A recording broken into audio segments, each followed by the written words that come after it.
Slowly rolling into that docking berth, it's Feature Please, a hateful voyage Delta Quadrant. My name is Joseph. And I have finally seen all of Star Trek Voyager as of a week ago.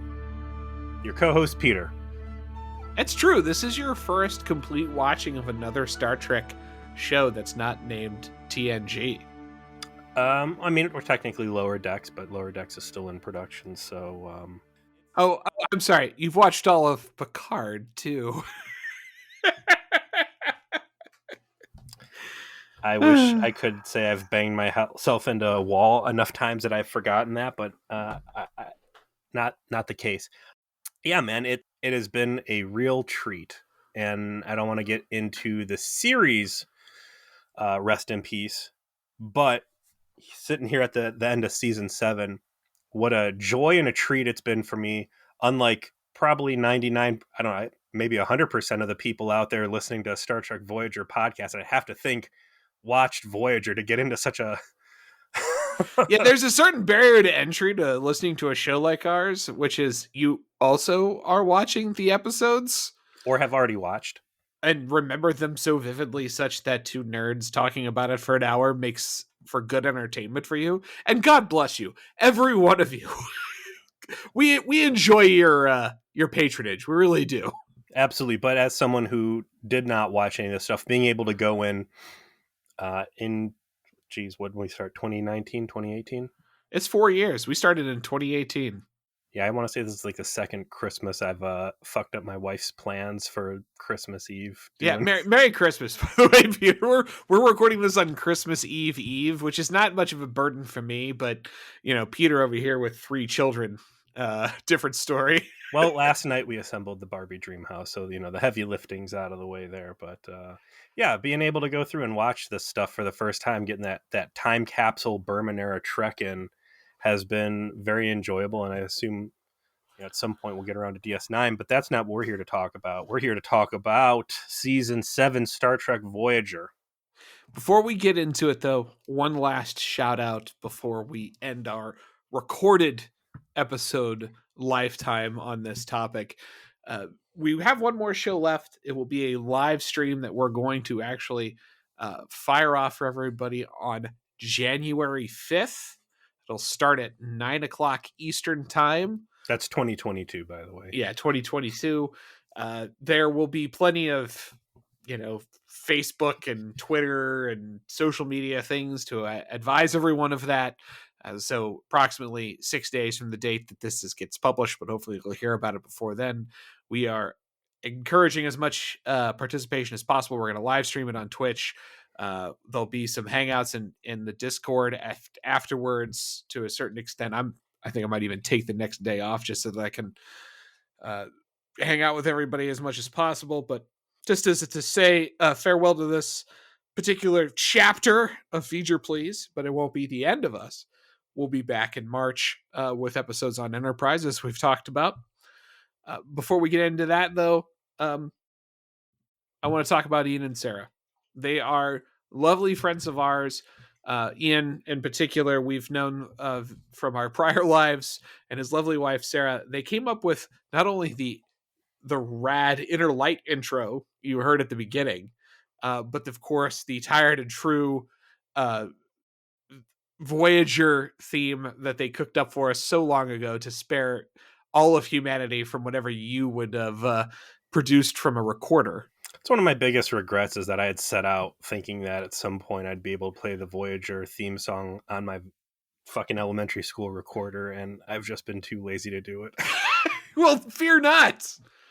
Actual musicians. Actual drunk musicians. Yes. They had to actually get loaded to make it bad enough for our use, and we are eternally grateful. And I don't think I'm spoiling too much to suggest it's not the last you'll hear from them when it comes to our podcast lives, but we'll leave it at that. So let's get into season 7, man.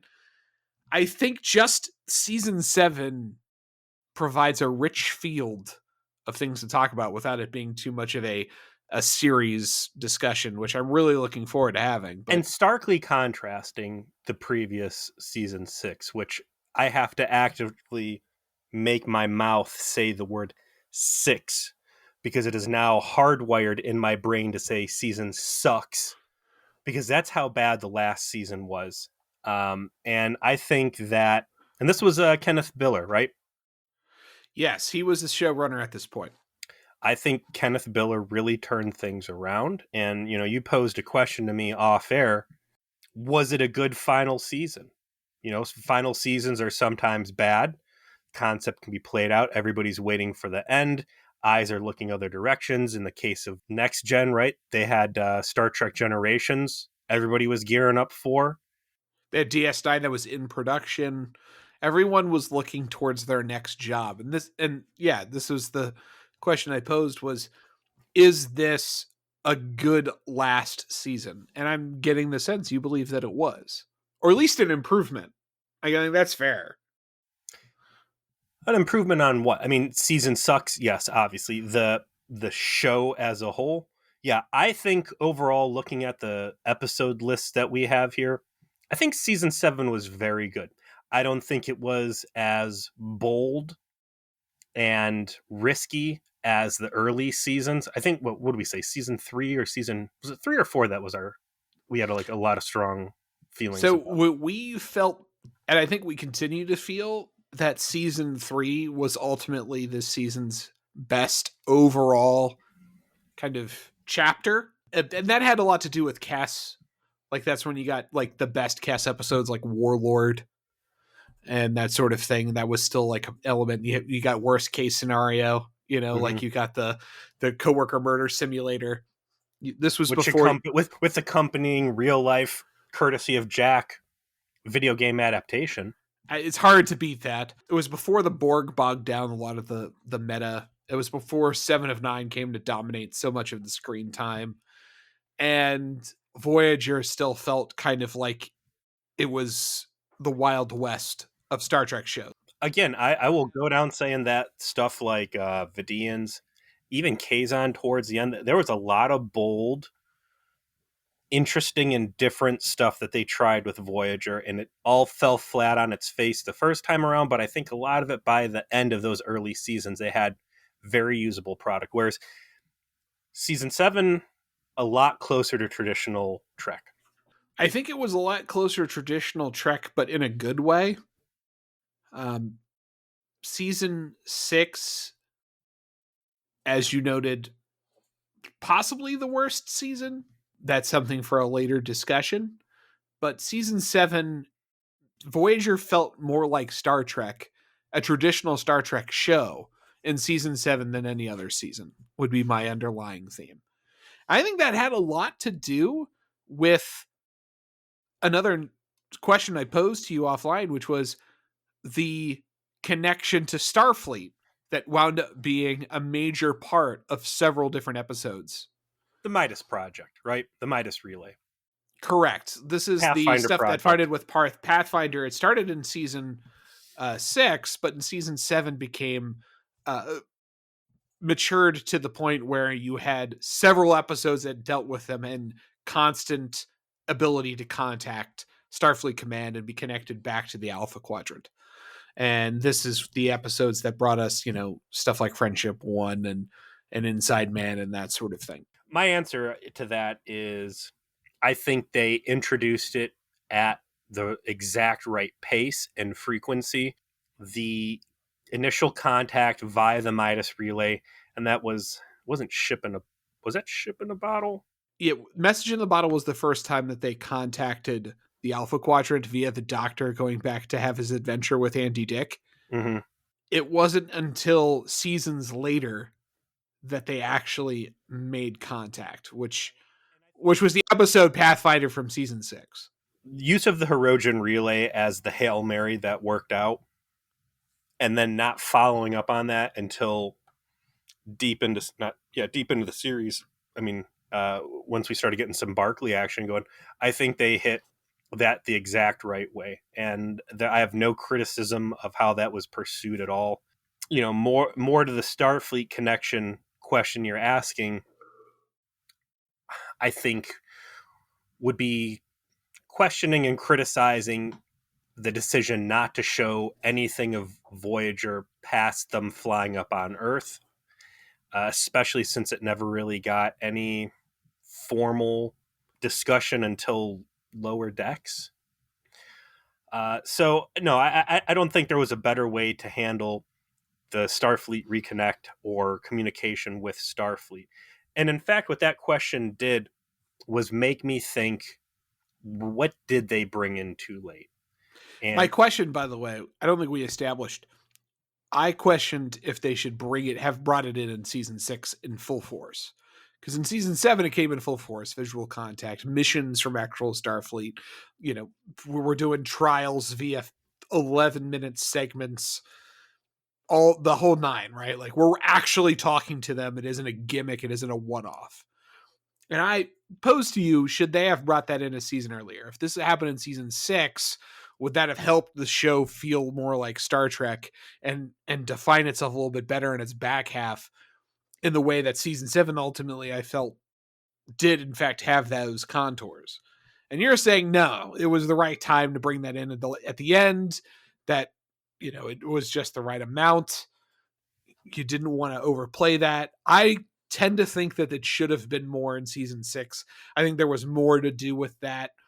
I think a lot of the things that we're talking about in our episodes of things we didn't see, particularly in regards to Chakotay, the Maquis, what's going to happen to them, stuff that was just basically suggested very occasionally and never followed up on, could have easily have been fleshed out in much greater detail had they tapped into this idea a season sooner. There could have been an episode about the Starfleet command not being comfortable with the Maquis and a confrontation that occurs over that, of Janeway standing up for how they've become upstanding Starfleet officers under her command. Like that was missing from this show. That did not happen in season 7. It really desperately needed to. Instead, we had that god awful like rehash of them all in their fucking Amazon cafe fucking uniforms yeah, early was that on. It was repression? repression. Yeah. And instead of having that opportunity, maybe you could make the case some of these shitty episodes could have been replaced by better concepts, but there's more of a chance that could have happened if you had gotten to the point in the story where they're in touch with Starfleet a little bit sooner, and not have kind of delayed that by a whole season. Well, Pathfinder was the first episode that touched on that, was episode 10 of season 6. So, I mean, there certainly was groundwork towards establishing that in 6. But I think as far as regular contact goes, I didn't like the episodes necessarily, and I certainly didn't enjoy the majority of the Borg participation we saw in Voyager as a whole. But they did make the choice that the Borg were going to be a big fucking deal for Voyager, and I think that making Voyager still feel alone in the middle of nowhere and it being very dangerous, like that was woods. Those were scary woods that Voyager had to get through pretty much alone. And once they conquered the Borg and Unimatrix Zero, for as dumb as that story arc was, I felt like that kind of graduated them into the senior class. And okay, now we're going to start going a little heavier into this reconnecting with more traditional Trek. Maybe my complaint really is just that the dead weight of season 7 felt so much more consequential because it was the last season. For every repression, for every Q2, there wasn't an actual chance to pay off major issues and storylines and do something interesting.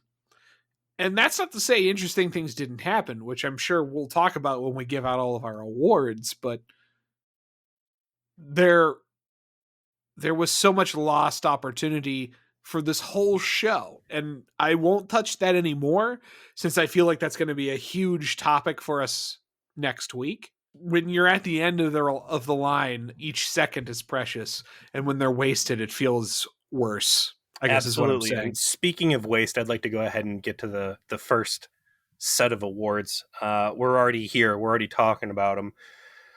The time wasters. And I think you hit the nail on the head that when you're in that home stretch, you have clear vision on where the show is going to end up and where people need to go, plot lines that need to resolve this and that. Yeah, absolutely. Every episode counts. So I want you to lay on me your 3 worst episodes of season 7.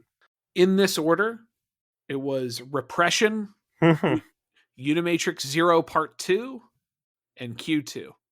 Those are my worst 3.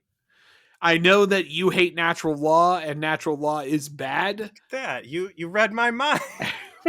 I know that's going to be in your bottom 3, and that is not in my bottom 3. It is a conspicuous absence. I think those other 3 I just named are far worse. Unimatrix Zero is like I mean, it's like almost like an all-time terrible. Just everything about it's bad, right? Like the fact that it's your cliffhanger at the season 6 to season 7 transition, the fact that the Borg are just like uber clowned yet again, all of the 7 of 9 melodrama in regards to it, You can get is a booster shot that prevents assimilation. all of it's bad. There is nothing about Unimatrix Zero Part 2 that's You're redeemable. wrong.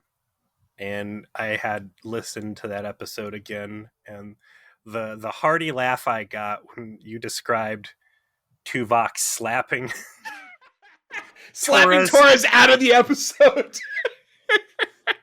I feel like that forgives a lot of what that episode did wrong. Ultimately, yeah, it's a trash episode. They shit all over the Borg. It destroys huge swaths of Trek genre, I guess, and it completely defangs the Borg to an extent that I don't think even Endgame is able to effectively capture. Endgame does a lot to try and recapture Borg scariness, but it's too little too late. The Q2, I think, is like a consensus bad pick.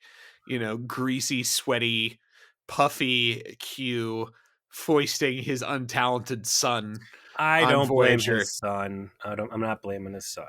No, like he's actually not the worst part of the episode. It's definitely Delance, who's just not at his peak performance levels. I don't even blame him, man. It's a turkey script. It's bad. And for the record, here's my, well, let's go ahead and talk about that and I'll give you mine. But for me, the biggest crime, Q2 isn't even like bottom of the barrel. I would say that there's other objectively worse Q episodes in Voyager. Q is a low point for season 7 because 7's quality is overall pretty high, I think. Yeah, Q in the Gray is worse than Q2.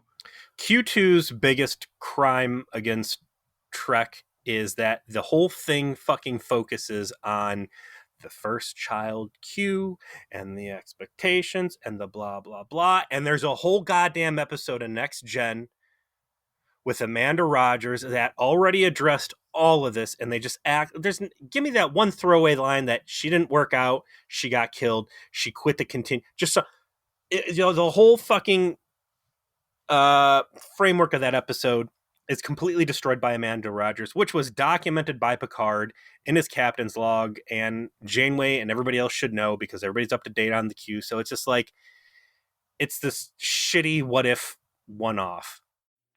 That leaves Repression, and that might be the one that you wind up cycling out to put in Natural Law.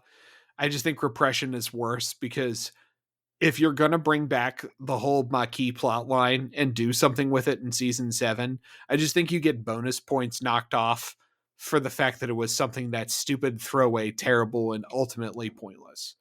Like, the more I thought about all of the rich vistas that they could have explored when it came to having a half Al Qaeda fucking crew, and how things had changed, and how Starfleet may or may not have understood that, and how that could have been that episode, it just pissed me off more and more about it. The half Maquis crew was rock solid. And I don't know who in the Voyager production team came up with that idea, but man, they deserved a gold star for it. And whoever effectively squandered that potential just did an immeasurable disservice to the show. You take every fucking shitty Voyager episode out there and you could have put some sort of Maquis Starfleet personality conflict in there, and it would have been a better product. They squandered their golden goose, and shame on them. And exactly what you said, repression was just a stern reminder that they shit the bed on it. It's a bad Tuvok episode. It's a low budget, junky, ridiculous episode. The only cool part out of that whole episode is that Tuvok was willing to shoot Janeway with a phaser he didn't know for sure was going to be a dud, and that smoldering catcher got to look like a badass. It's true. It was a let's I'm going to spoil a little bit. My second best character of the season was definitely Smoldering Catcher Guy. We've never given him best character of the season because unfortunately he does not have enough lines. But I gave him the honorable mention in my list. He was just a consistent performer from beginning to end, and he had 2 moments to shine in this season, and that was one of them. So I'll grant you that. But what were your 3 worst? Special runner-up is Natural Law. Natural Law was a turd. Bad pairing of Chakotay with Seven. That should have been Chakotay with Torres, so we could have... Again, just botches across the board on anything Maquis related. I was pretty brutal to Natural Law in that episode. I don't want to spend too much time shitting on it. I will shit firmly all over Nightingale. Ooh, yeah. Yeah, I think I enjoyed discussing that too much to think about it being as bad as it was. Great episode. I listened to that again, and don't mind me tooting on my own horn, but that was such a bad episode. It was just a fucking cornucopia of jokes and gags for us, but as a episode itself, it was fucking miserable. Not only did it completely subvert the goal it set out to do, which is to try and give Harry Kim a flattering vanity episode, but it is objectively Voyager siding with the bad guys and being intergalactic shitbags. And not since the Voyager aligned itself with the Borg has Voyager really squarely allied with bad people to the degree you see there. I mean, even the Vaudois episode, like, they kind of did that on accident, and like one of them ends up being a good guy. Like, there's some ambiguity there. And their arm gets twisted behind their back to like survive the thing. Like, there's a bunch of some ragtag hillbilly force up in the air trying to fucking nuke them from orbit. Like, they do what they got to do to survive, and that means a run and gun fight, and ultimately end up fighting the Vaudois at the end. But this, I mean, go back and listen to that episode. Like, all the shit we give Ron Glass, and like, oh yeah, and he needed to make his pull or whatever. Like, I think that's probably why I didn't even consider it for the list. I don't think I enjoyed another episode this season more in terms of our show. So I can't list something as the worst if I actually enjoyed reviewing it. And in season 7, let's talk about that. We picked Voyager specifically because we knew there was going to be bad episodes that we were going to be able to joke about and have fun with. That's why we didn't go with Deep Space Nine, and that's also, I mean, Next Gen's rife with garbage too, but it's overplayed by a lot of other podcasts. Several of the episodes on this worst episode, it's so hard in season 7 to get to like the real dog shit episodes that, yeah, the opportunity for us to sink our teeth in and shake it around, you got to relish it. Those were fun ones to podcast on, but objectively, shit episodes. I will grant you that this is an acceptable premise. What are the other 2? Repression and Q2. Okay. Yeah. I mean, what are you going to say, right? Like, there's some absolute bads. I didn't like Natural Law, but it's not the worst of the bottom 3 offenders for this. So you're basically swapping out Unimatrix 02 for Nightingale, and I respect that. And to be fair, like, Unimatrix 2 was just so fucking stupid. I think I've just blocked a lot of that garbage from my memory because it's just a traumatic event. The Doctor being able to cure assimilation with a time delay formula, like, stop. Just please stop. Well, what I would like to hear, Peter, is what your top 3 episodes were. Lay them on me, sir.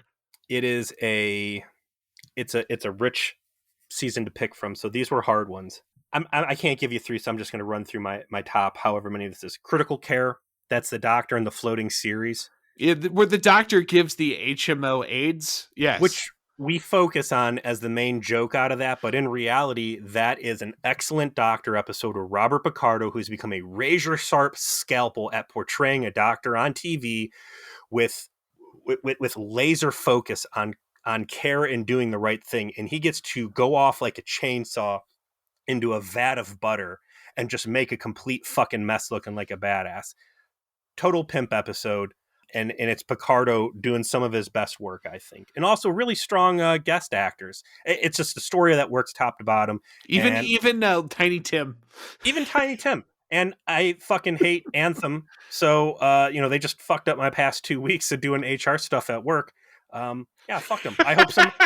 I hope the doctor finds whoever spiked my medical rates 53% and put space aids in their neck. The grievances of hating HMOs will never cease to amaze.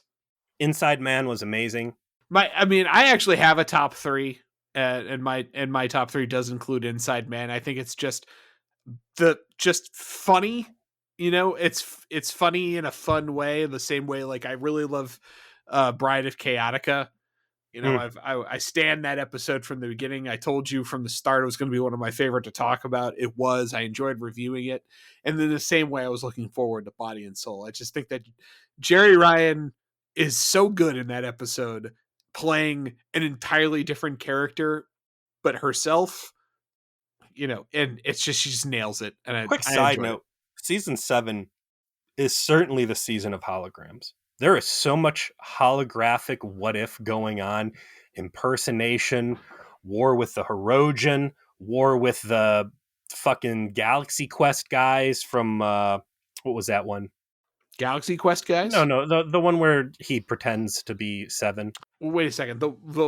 So Body and Body and Soul was the one where Seven pretend he's in Seven's body. Right, just a lot of good holographic stuff in there. So Inside Man, I liked. Friendship 1, I really, really liked. And I thought there was a lot of great traditional Trek. And there's a lot that bothered me about Friendship 1, but that pushed a lot of big buttons for me. That was a huge episode in terms of scope. Rip Joe Carey. Yeah, R.I.P. Joe Carey. Author was a phenomenal continuity rewarding episode. And again, it's another strong hologram episode. The stuff at the end with the mine and the slave labor EMH Mark 1s, the communications, they fit like 16 different stories into one 45-minute episode. I thought it was a masterpiece of Star Trek writing. Shattered. I was about to say, if you skipped over Shattered, I was going to be pissed. Shatter's my top pick. So let me give you mine, since I know you're indecisive. I'm going to make you pick 3. Mm-hmm. I know you've got lots of children you favor here. I'll let you work that out while I give you mine. My number 3 was Body and Soul, as you already mentioned. I love the comedy episode, and that was just a great way to do that whole premise. I thought it was just very clever, very well written, very well acted. Top marks. My number 2 was Homestead, Neelix's Farewell. I think that it was a huge payoff. It is a point that I'm going to make later. I will save it in regards to that episode and how it is unique among season 7. And then my favorite episode actually for the entire season was Shattered. I think that Shattered is another episode where I'm going to make another point about season 7 as a whole. But it is everything Voyager could have been in one episode. And it was awesome. Like, it was amazing fun to rewatch, which a lot of these aren't for me because I've watched them recently, and in case a lot of these things in season 7, not in the last 5 years, and it's like rewatching that was just so much fun, and it reminded me of the potential of the show in a way that was good. Special commendation, the honorable mention, and actually in my case goes to Workforce. I thought that was actually a really cool 2-parter. I like the idea behind it. I love that it was Janeway like living this life, and you kind of like got to see behind the curtain of what she's like when she's not the captain, because that part of her brain was basically turned off. Space Mark just got horrifically jobbed. I just want to say, like, I really like the premise of Workforce, and I feel like maybe that would have been better served in season 6. I didn't put Workforce on my weakest shit awards, but it was certainly under consideration. Workforce had a lot going for it. Workforce is a crime that they squandered a two-parter with that had really zero momentum going out of there when there were so many better places to put those stories, or to have the fucking courage to carry Workforce forward into the rest of the episode and turn Space Mark into something meaningful outside of that little bubble, whether it's as a persistent character or a potent death. It's why it's not in my top 3, because there is too much wasted potential. But I really liked it as a 2-parter, and it was a good Voyager story. I just think that it was maybe not right for season 7. But pin it down, man. What's your top 3? Shattered, author, and I think I'm gonna have to go with fuck, man. Between Critical Care, Friendship One, I'll give it a Friendship One. Friendship One. Wow, leaving Neelix in the cold. I'm not leaving Neelix in the cold, and I think that Homestead is. I mean, it made me cry.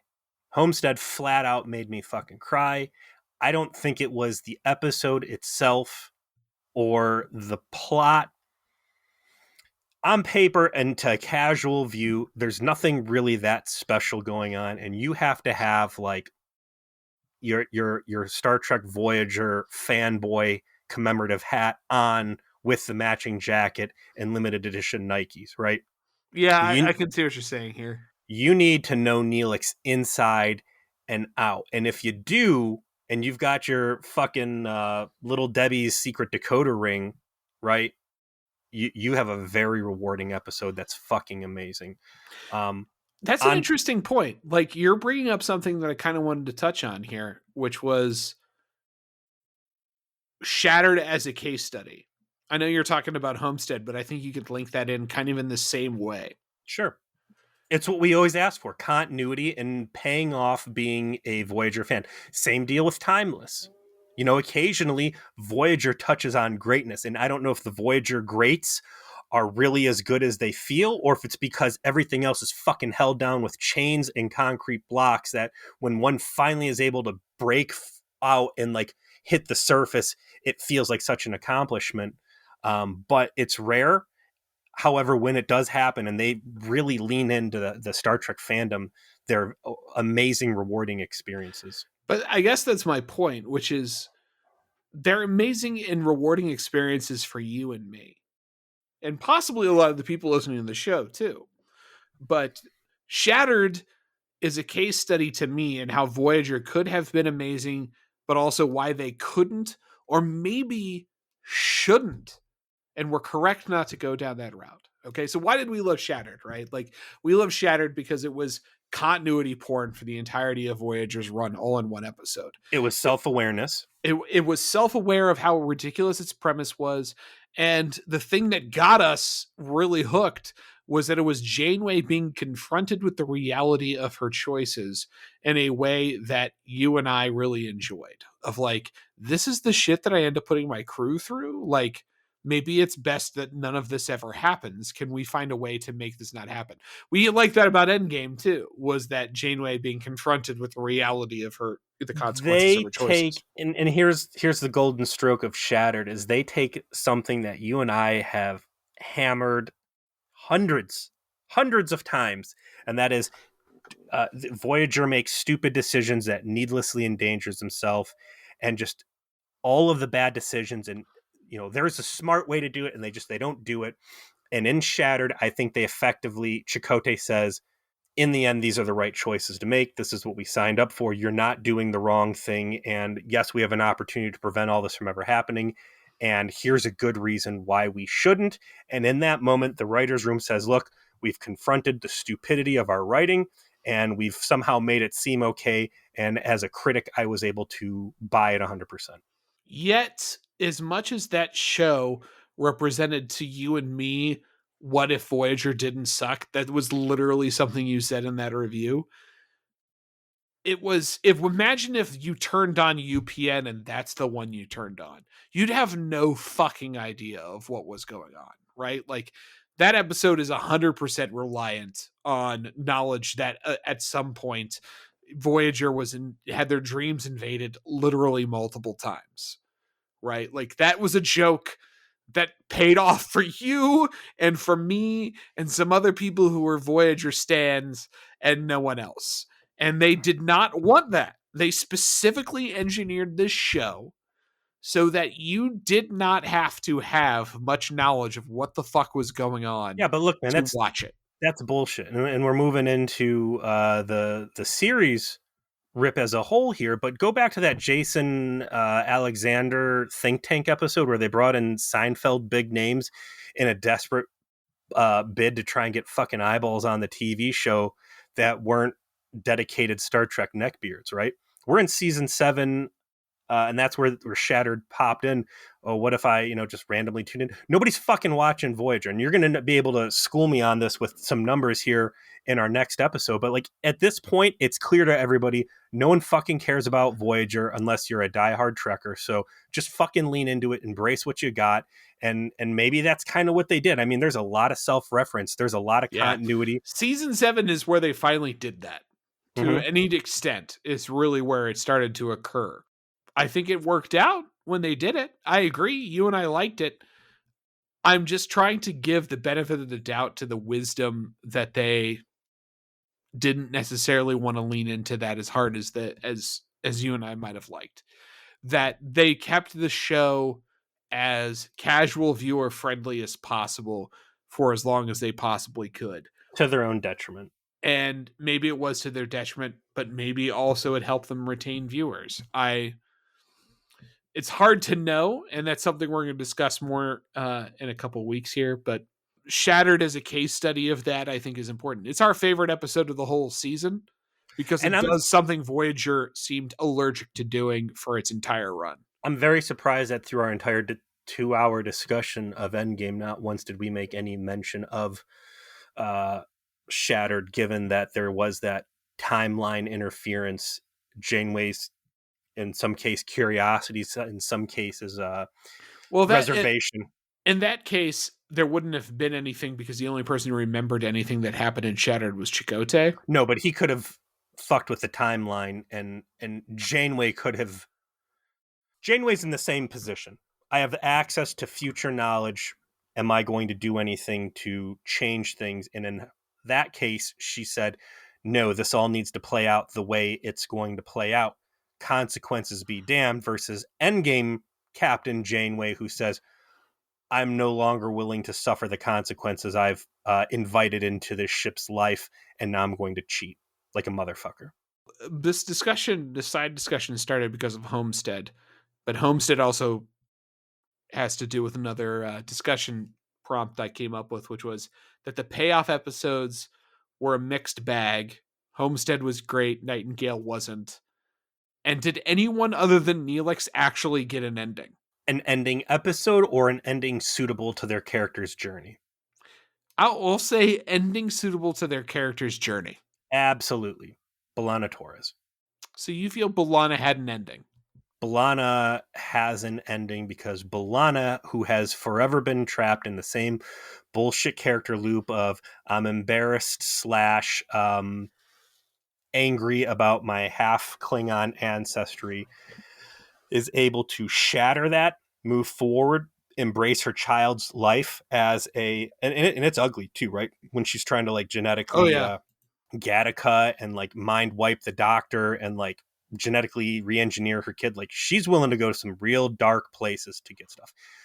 By the end, and it doesn't really pop up in any of the best of worst of or anything, but Lineage is the episode you're thinking of when she tries to program the doctor into genetically re-engineering her child. And immediately followed up in Prophecy, which is probably my favorite Klingon episode of all time in any Star Trek property, because I normally don't like Klingon heavy stuff.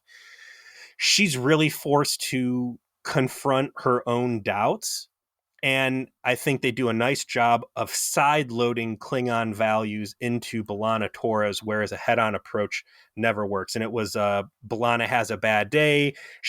That's where she ejects the warp core for the fried chicken people. You know, she's trying to run these fucking holodeck simulations, recapture her honor, barge to dead, this other bullshit.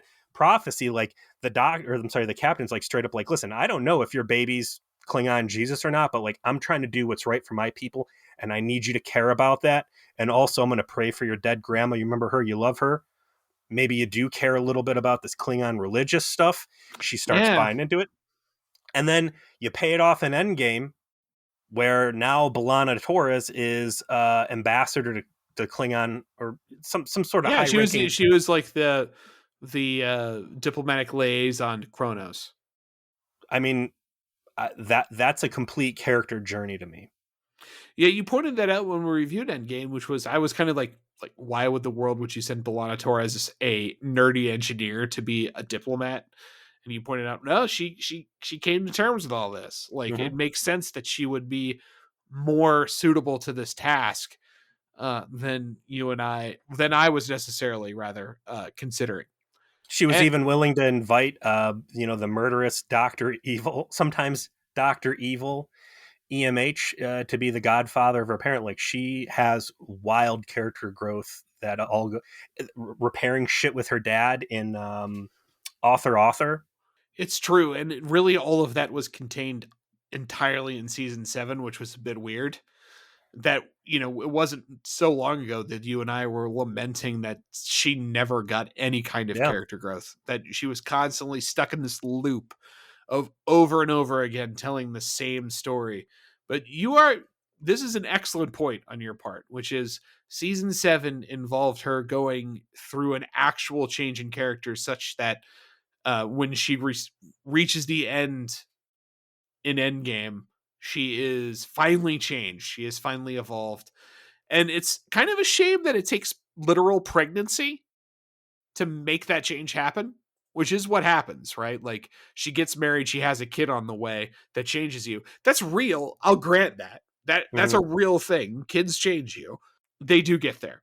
They deserve some amount of plaudits for finally Yeah, delivering she on doesn't that. really get like a dedicated episode, but she gets a healthy chunk out of a lot of other people's episodes, and it's a cool ongoing B plot through a few of these episodes. I The, suppose the Doctor also gets a pretty strong close, being finally, acknowledged as a fully embraced member of the crew, to the point where in author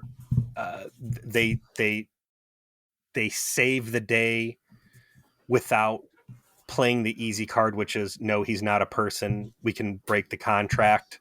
We're going to do this the hard way, and try and argue that, flaws included, this guy is an individual.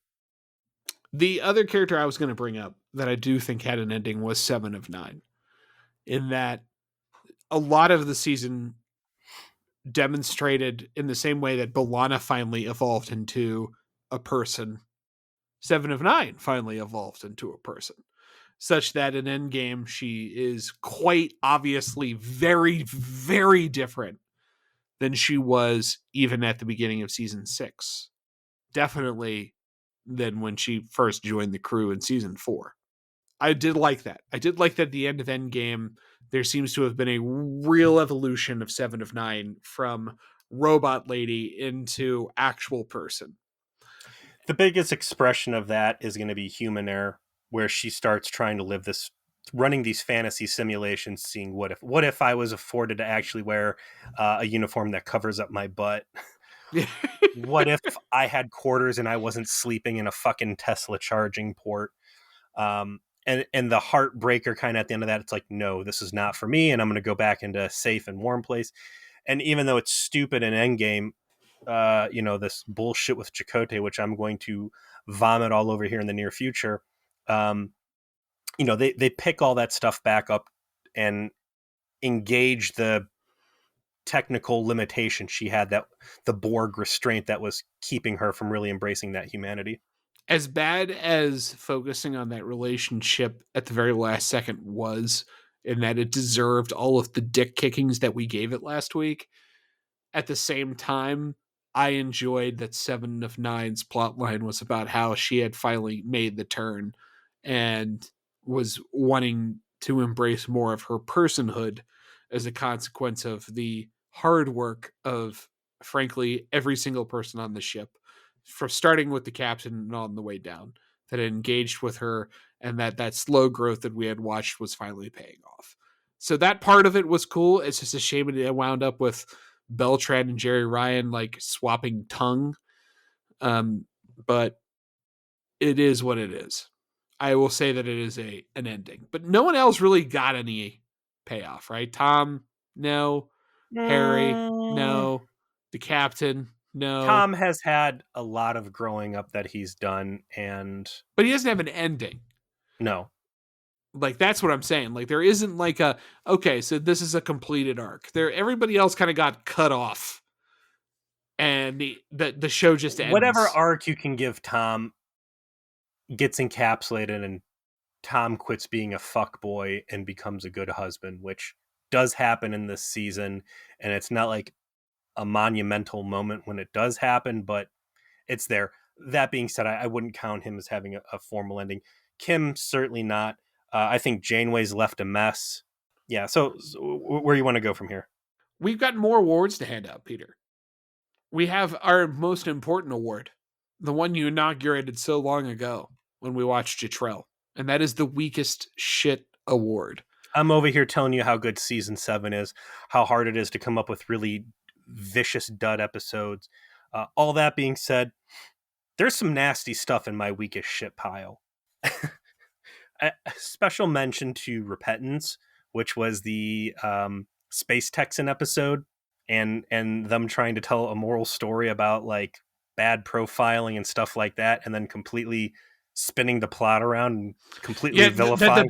the B plot of that episode is that everyone being racist at that particular space race was correct. Apparently, that's rough. Ooh. That's a little rough. It's a bit of a Ooh. miss. Chakotay and 7 in Endgame. That's some real weak, bad shit there. Uh, by far from the biggest offender. How the fuck did the Talaxians get that far away from Talix and without the chutes and ladders and Borg boom tubes and slingshots and Kess bumps that Voyager had? That Ridiculous. line of dialogue to explain it, not a one. Friendship 1's ending. Voyager just piecing out when I think there was so much blood on their hands that they should have been there at least a month, like healing cancer and doing other stuff. Not to mention being able to take these people off that nuclear wasteland that they helped create back to the workforce planet with like the fucking peanut butter to jelly plot connection that you never know that you needed. I'm still mad about that, and maybe that should be my fucking weakest shit award. But in Space Mark, I'm pissy about a lot of raw feelings out of that workforce when Space Mark getting wasting so much time building up what a great guy Space Mark was for that weak shit like, well, I I can't guess come on board because you'd be my boss and that's illegal now.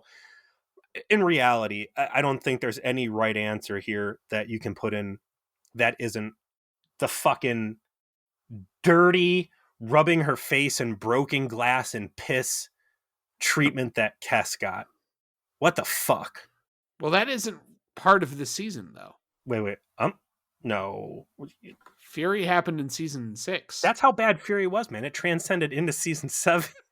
So you went through all of that and you can't pick a weakest shit for season 7? Friendship 1 ending. Yeah, I mean that was strong for me. No, Like, Chakotay and 7. Chakotay and okay. 7.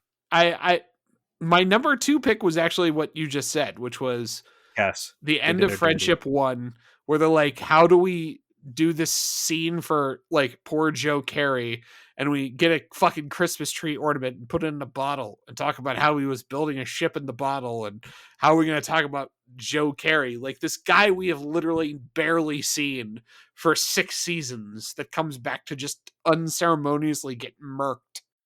And not necromancy to back alive or Borg nanoprobed back alive. But the weakest shit is not that, Peter. The weakest shit is nothing you mentioned. I'm kind of shocked that this didn't make your list.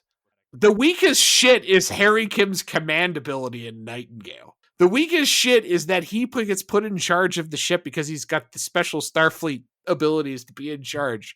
And then he manages to just get jabronied by everyone on that ship, from Ron Glass at 20% of his true power to 7 of 9 just telling him how shit he is at his job the entire time.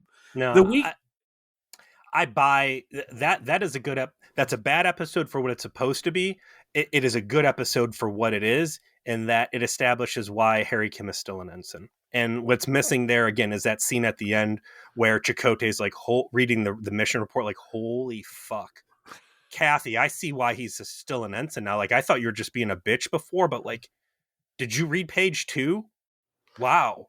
Nothing will appear weaker to me than Harry Kim being such a whiny bee in the entirety of his command experience. Like, he brings his saxophone with him and his like little Starfleet awards.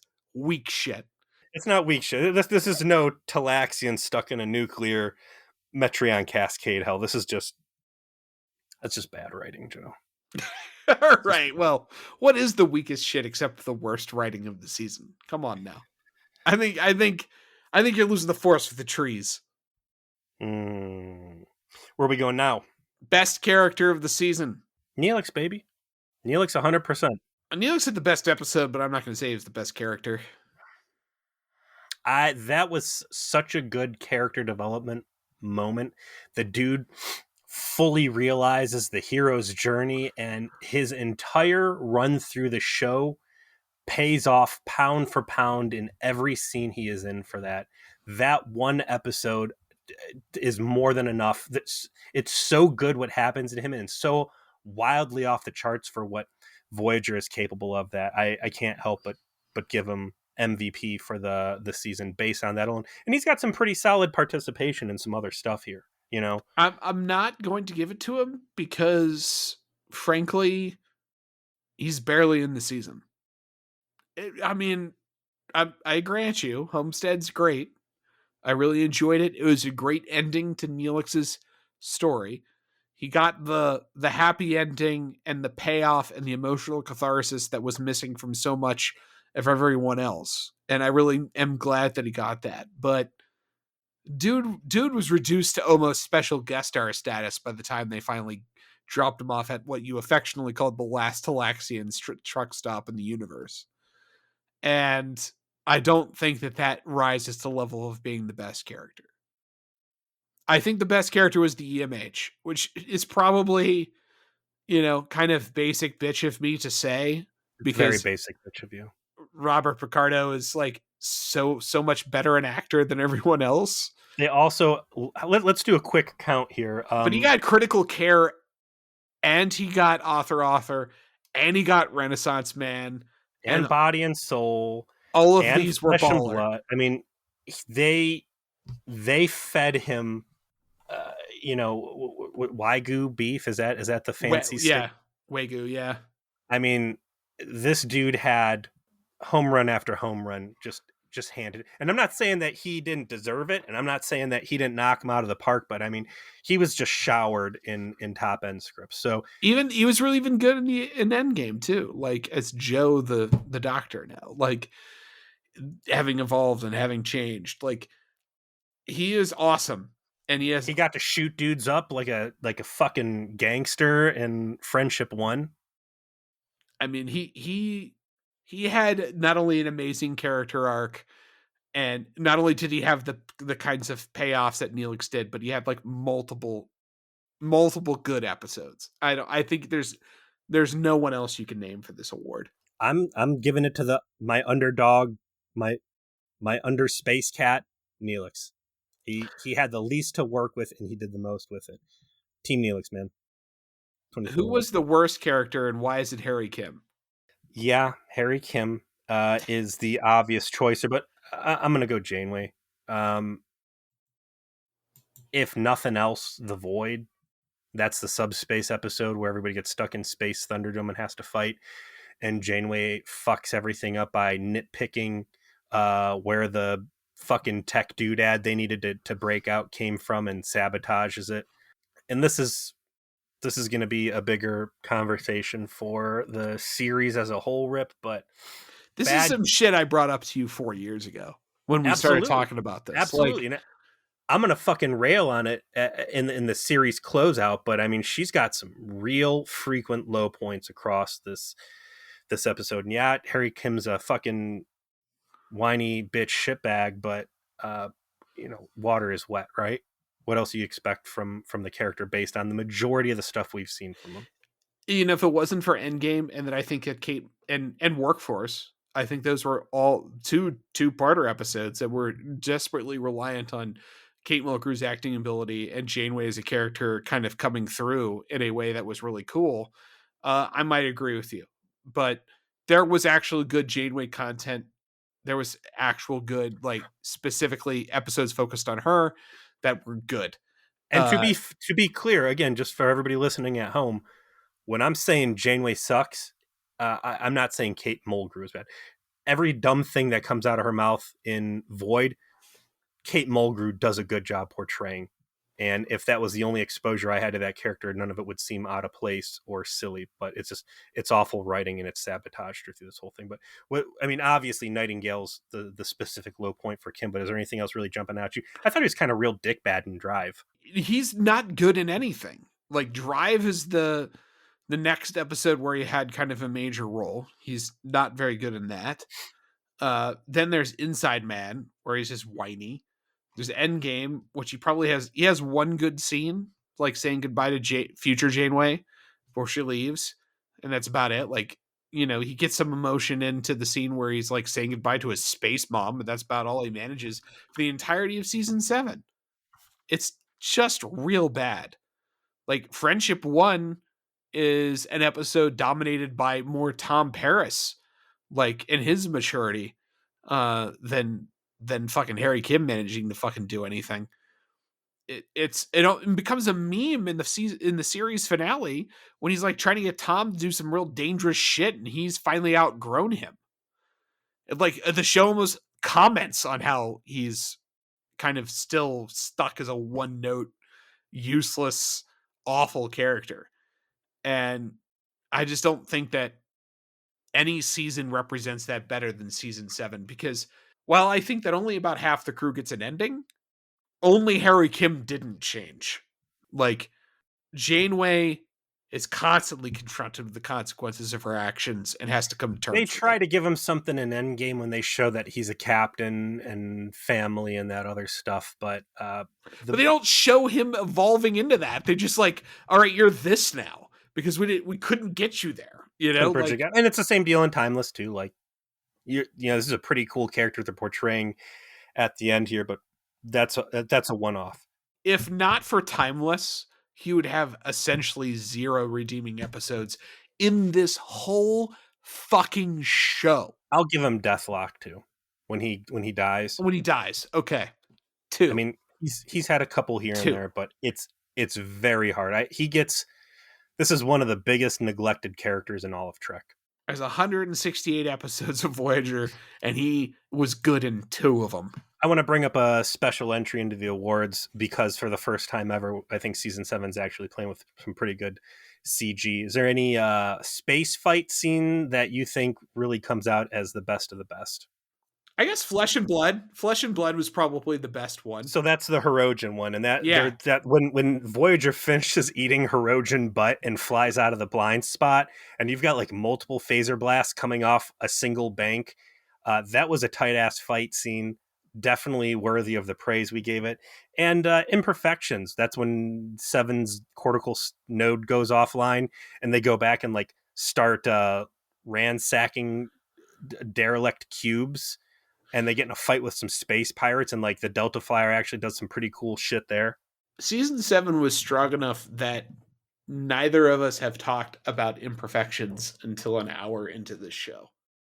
And that was a good ass episode. Yes. If Imperfections was in season 6, it would have easily been in our top 3. Yes. Yes, that's a great observation. And Yeah. And that was definitely like the high point of Icheb by far. It was a great evolution of Seven of Nine, and had great moments for other parts of the crew. I want to flip back to your question about them pulling the Starfleet connection too late in the series. I think season 7 highlights that there's other things they waited until too late in the series. That scene with Icheb, Harry Kim, and Tuvok. I always like Harry Kim and Tuvok together. Icheb's a great addition to that quartet. And again, it's cool background shit like that. I think they could have gotten some strong B plot mileage out of, and I guess maybe they just didn't know it was there. But for all the shit B plots and even shit A plots that we've been forced to sit through, um, it's a shame that those moments weren't really realized until very late in the season.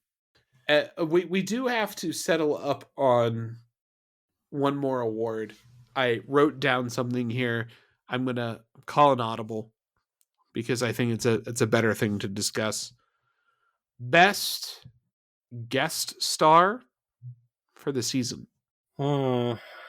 I mean, Dwight Schultz, right?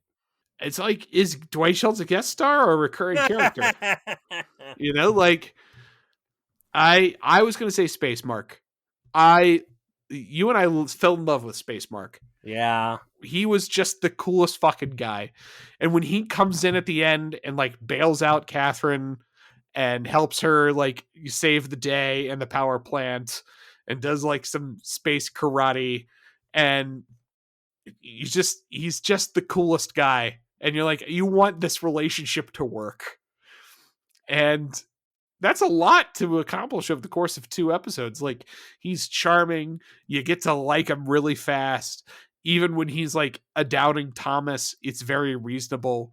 But he comes around and he's very supportive. It's very realistic in Star Trek's own logic.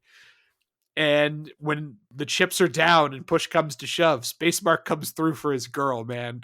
Risks his life and throws down some karate chops. The You true know, strength of Space Mark as the best special guest star is evident in the outrage and anger that we felt when they give him that flimsy ass. Sorry, I can't come on board because you'd be the boss, and that's now after illegal. literally saying there's no excuse for you not to be here except for literally this. Like, they went out of their way to jabroni him. It was bad.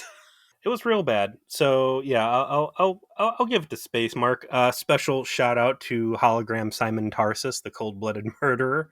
Uh, it was good to see him back in a uniform, and I also want to shout out how do you do to himself, Lieutenant Baxter, who got to be the dirty plant shift supervisor, who was actually, man, there, like Workforce really did have a lot of good stuff. I love that arrogant, bitchy lead doctor. That Mhm. scene where he's telling the good doc, where the evil doctor's telling the good doctor like how the world works, and just giving no fucks about confessing to these very serious crimes. Like, that was a great special guest star on special guest star moment. We mentioned at the time that it was strange to see 2 guest stars as the principal actors in a scene of that length Yeah. and an episode like that. Like, that just doesn't happen. I want to go back to weakest shit. I think weakest shit is this business about grabbing a girl by the arm and shutting her down. Oh, the immobilization grab. Specifically in regards to 7 and 9. 7 and 9 has ransacked and rampaged so many times, and there's a lot of misses in season 7 where nonsense happens that she's around for and gets caught up in it. What was the worst one? Oh, the goddamn Tuvok reactivates the Maquis, and somehow I'm being led to believe that 7 and 9 didn't just kick the shit out of the 5 Maquis that got reactivated there. Kiss my ass. The last thing I want to provide as a parting discussion of season 7, because so much that we're going to talk, we've already kind of brushed up against it. We've got a lot more to talk about when it comes to Voyager. You and I are both deeply looking forward to doing our live stream episode that'll occur that first week in January. And we've watched so much of the show. We have a lot that we want to discuss about, not just season 7, but everything else. But if season 7 did anything, accomplished anything, really broke new ground is it demonstrated that it was quite possible to fuck in Club Tuvok. Yeah, it was. That Neelix absolutely climbed the Mount Everest of Klingon babes. Another strong support as to why Neelix gets fucking best character between Homestead and that Dude got laid this season, man. Like, there is no stud muffin on this ship like Neelix, dude. Like, Seven of Nine was missing out by going for fucking Chakotay instead of Neelix, bro. Neelix crushing Klingon Poon in Tuvok's room. Enthusiastically seeking it out, embarrassing Harry Kim in the hallway to do so. Yeah, that's. I'm gonna go ahead and file that under a best competitor for senior moment, best senior week moment. And you brought that up a few times. Like, Yeah. things are done, it's winding down. You can let the sillies out. You could break script and do some cool stuff. I did want to talk about that one. I mean, there's an obvious front runner there, and that's pretty much all of Renaissance Man, where any sort of inhibitor or self-governance that the EMH ever showed is completely unlocked, and he goes balls to the wall, Jedi Knight, a 100% power level. What's your best senior week moment? Because I've actually have a better one, I think, than the EMH running up fucking walls. That's why I started bringing up Neelix in the fashion I did, is I didn't know we would necessarily get to talk about senior week moments, Oh, I'm but not letting that one go. That's yeah, gold. Neelix banging the Klingon babe in Club Tuvok is always going to be the all-star to me. Like, the whole setup of that episode was, for him, like, the best B plot in the history of the show, right? Was Neelix is super into Klingon culture Yes. and, like, is envious that Harry Kim is going to get to fuck this Klingon lady. Like, that's the plot, that Harry asserted dominance, got her attention, and he gets like this unwilling pass to bone from the doctor, like that he is bound, and like that this is gonna have to happen. And Neelix is like, "Oh, you're gonna get to fuck her. This is so. Oh, I'm so envious." And it's clear he doesn't want to, so he embarrasses him in front of her as she's strutting down the hallway in her fucking Matrix coat and platform boots And boob window. with the clear boob window, so that he could take her back to Club Tuvok and wreck the place with their carnal desires. The Like, only thing that was missing out of that is him taping a sock to the outside of the door. it was spectacular that he was wanted that from the start, pursued it, achieved it, and then when he got what he wanted, it was everything that he wanted. You know, that he walked away from that like, oh, That what was a woman. Like, that was effectively his bachelor party. it was, and then he met a widow and started to butt fuck her. It's fine. He showed her some new stuff he learned in the Yeah, Apple Quadrant. learn from the Klingons, babe. Let me show you some things, including Mhm. these new STDs. Yeah. They call this one the Stovacore. Again, I think the Doctor going balls to the wall, 100% maximum potential. Certainly a strong competitor, but I think my best senior week moment, and it might seem trivial, but in the bigger picture, for as much as we've looked at it, special shout out to Tom Paris separating or threatening to separate Tuvok and Neelix and Homestead. That one really got me good. But the end of Homestead, Tuvok finally having a moment where he shows compassion to Neelix, relents, and is willing to show everyone lined up to see Neelix off that he is going to dance and then lay the live long and prosper line on him. That one got me too. Yeah, I mean, I did like the interactions there, but I would put the him going to Neelix and being like, "Bro, you can do this. I know you can."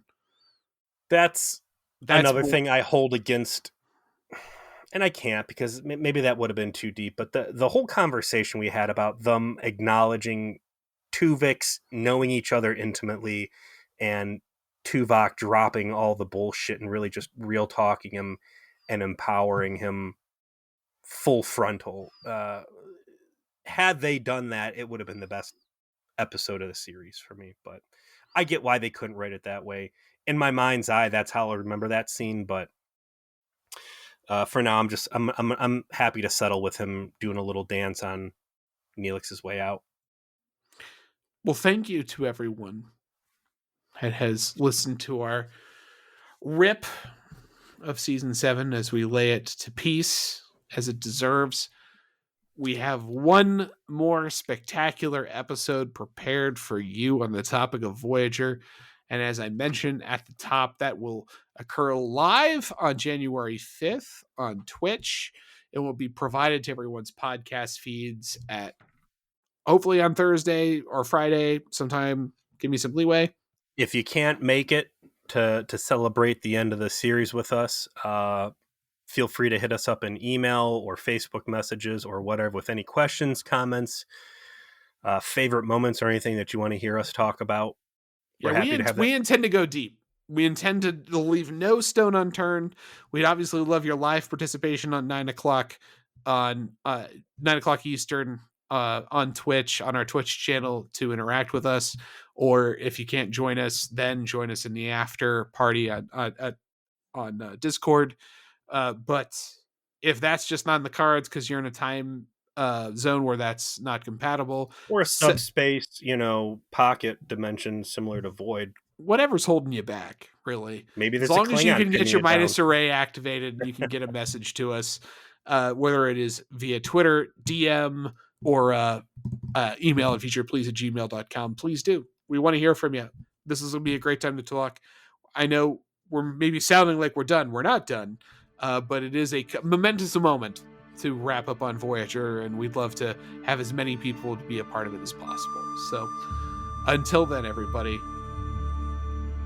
see ya.